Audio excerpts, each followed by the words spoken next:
Hi friends, welcome back to study classes. तो अगर आप एचटेट का एग्जामिनेशन जनवरी में देने वाले हैं तो प्यारे दोस्तों, क्या स्ट्रेटेजी आपका होना चाहिए, और स्पेसिफिकली मैं बात करूंगा कॉमर्स की।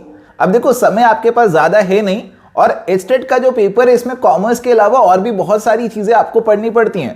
तो इस लिमिटेड टाइम के अंदर जो हमारा कॉमर्स वाला पार्ट है उसकी प्रिपरेशन कैसे करें, क्या चीज़ों पे फोकस करें, प्रिपरेशन का ओरिएंटेशन या स्ट्रेटेजी क्या होना चाहिए, उस पर थोड़ी सी बात मैं आपके साथ आज करना चाहता था। देखो, एचटेट कॉमर्स का जो आपका पेपर रहता है ना, उसमें सवाल जो रहते हैं वो ज़्यादातर डायरेक्ट लेवल के रहते हैं। यूजीसी नेट की तरह कोई घुमा फिरा के सवाल यहाँ पे नहीं डाले जाते हैं, स्टेटमेंट वाले सवाल यहाँ पे नहीं डाले जाते हैं। तो बहुत ज़्यादा डीप जाकर सवाल यूजुअली नहीं आते हैं, ऊपर ऊपर से ही आपको सवाल देखने को मिल जाते हैं।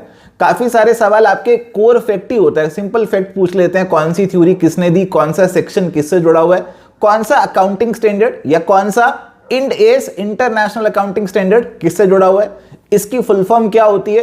तो ऐसे बहुत सारे डायरेक्ट सवाल आपको पेपर में देखने को मिल जाते हैं, तो ज्यादा इसी तरीके के सवाल होंगे।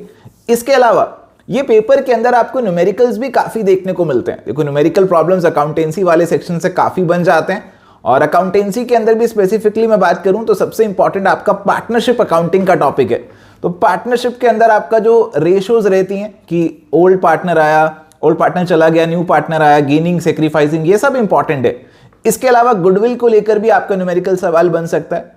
एंड शेयर कैपिटल का जो आपका टॉपिक है, वहां पे जो फोर फीचर और री इशू कैपिटल रिजर्व वाला फंडा रहता है, उसका भी न्यूमेरिकल बन सकता है।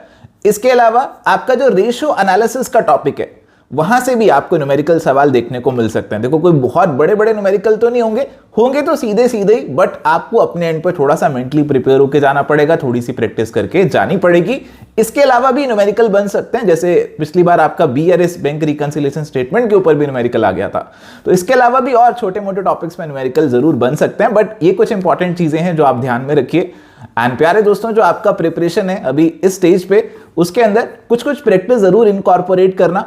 एटलीस्ट एचटेट के जो पिछले पेपर हुए हैं पिछले 5-7 सालों के, उनको एक बार जरूर लगाकर जाना। तो एचटेट के अगर आप पिछले पेपर्स लगाएंगे तो उससे आपको आइडिया लगेगा कि इस एग्जामिनेशन का लेवल किस तरीके से रहता है, किस तरीके के सवाल हमारे कॉमर्स वाले पार्ट से यहाँ पे पूछे जाते हैं। एंड एवर स्टडी क्लासेस के एचटेट के कोर्सेज भी अवेलेबल हैं, आपको ऐप और वेबसाइट पे पूरी डिटेल्स मिल जाएंगी। आप कंप्लीट कोर्स भी ले सकते हैं, और सिर्फ प्रैक्टिस करनी है तो क्वेश्चन बैंक भी परचेज कर सकते हैं। तो जनाब, यहाँ पे इस सेशन को एंड करते हैं, मिलेंगे नेक्स्ट वीडियो में। Till then goodbye, take care.